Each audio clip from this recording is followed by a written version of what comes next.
The focus of my questions are with you, Ambassador Morningstar, as you might guess. And I appreciate the fact that this is probably not the assignment you were looking for. You were happy doing what you were doing. It's one that the Secretary's asked you to do, so I understand that. But it is also an opportunity to discuss policy issues vis-a-vis your nomination here. And last week, Secretary Clinton was touring the South Caucasus, and her visit to the region coincided with an escalation of ceasefire violations by Azeri forces, including a cross-border incursion that killed 3 Armenian soldiers and wounded 5 others, as well as a breach along the Nagorno Karabakh line of contact. And these actions confirm, in my view, the president of Azerbaijan's threat that Armenia will, quote, Armenia will live in fear. I look at that statement, Armenia will live in fear, and I look at the speech that was done in an official state address to his people. Azerbaijan's President Aliyev stated that, quote, our main enemies are Armenians of the world. Now, if confirmed, what steps will you take to address this ongoing problem along the line of contact? And do you think that, based upon those types of statements, that proposed sales of military hardware to be used in conjunction with Azerbaijani's military helicopter fleet is really in the national interest of the United States? Well, first of all,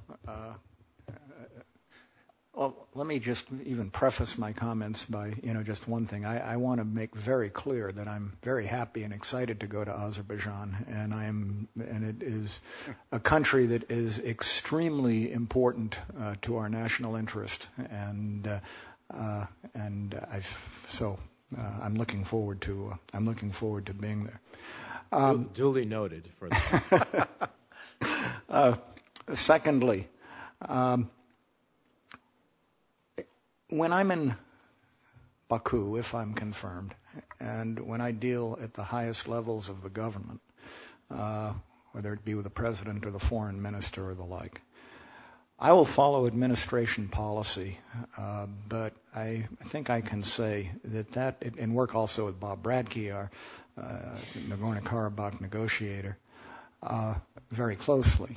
But I think it's fair to say that, and I will say, that any language that is counterproductive, such as the language that you've said, that any actions by any party that bring about loss of life, as the Secretary of State said last week,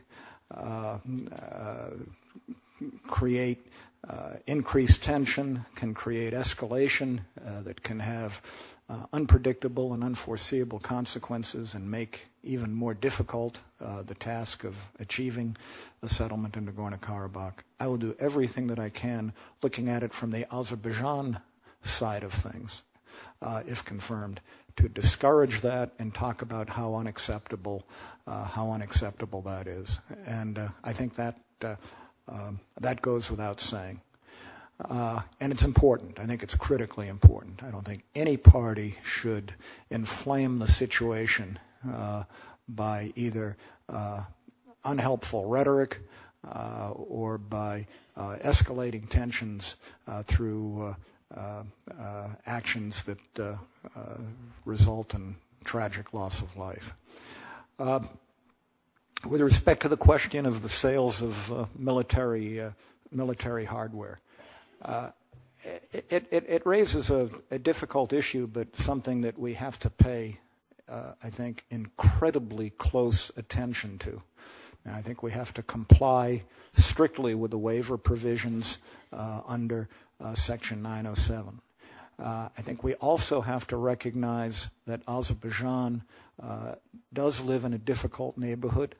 There are increasing tensions with respect to other neighbors, particularly Iran. and that we have to provide, I think, security assistance, possibly military assistance, in ways that cannot be used to exacerbate any situation with respect to Armenia and Nagorno Karabakh. And I think we have to do that. I think we have to be very, very strict in doing that. But that still, I think, would allow us to do some things that are important, whether it be maritime security in the Caspian, whether it be cooperating on counterterrorism with respect to Iran, with respect to some of the other things we do. I fully appreciate your concern. Well, I didn't hear President Aliyev say my main enemy or security concern is Iran.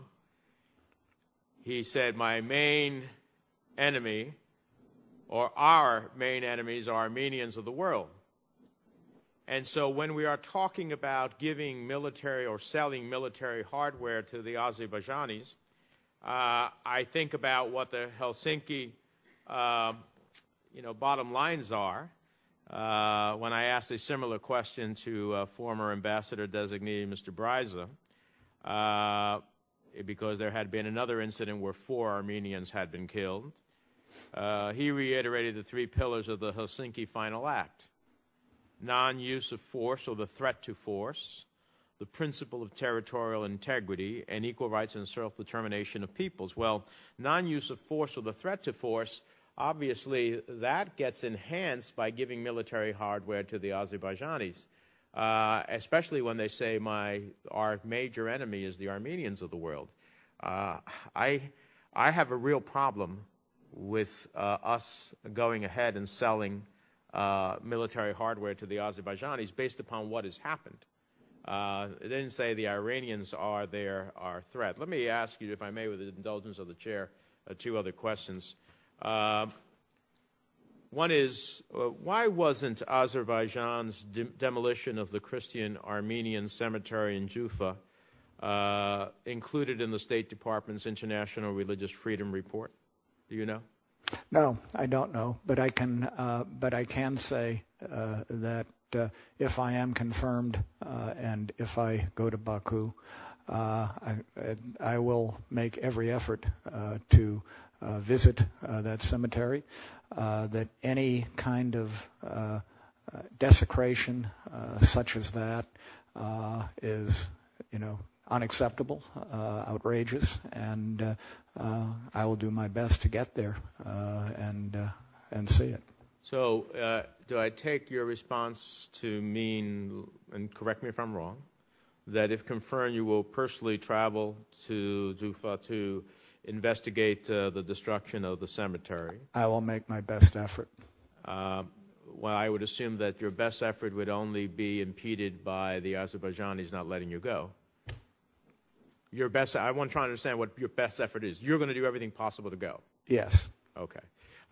Secondly, what specific steps will you take if confirmed and if you have the opportunity to go, which I would expect you should be, to have the cemetery preserved as a protected holy site? I will. I think that it's important as one of our major priorities to press for religious freedom in Azerbaijan. It's not an all-negative record. And they've been helpful with respect to some communities, but not others. And I think that what we need to do is to take very strong positions as an administration and in Baku, if I'm there, to protect the rights of the Armenian Church, as well as to rectify the situation with respect to the cemetery, and that would be a major part of the agenda. Well, I appreciate that answer. Finally, I don't expect you to answer differently than I have had previous witnesses, nominees before this committee. But I do have to ask you whether or not you contest any of the facts of what transpired in 1915 as it relates to 1.5 million Armenians who were brutally massacred or marched to their deaths in the waning days of the Ottoman Empire? No, I do not. Thank you, Madam Secretary. I look forward to following up with Ambassador Morningstar.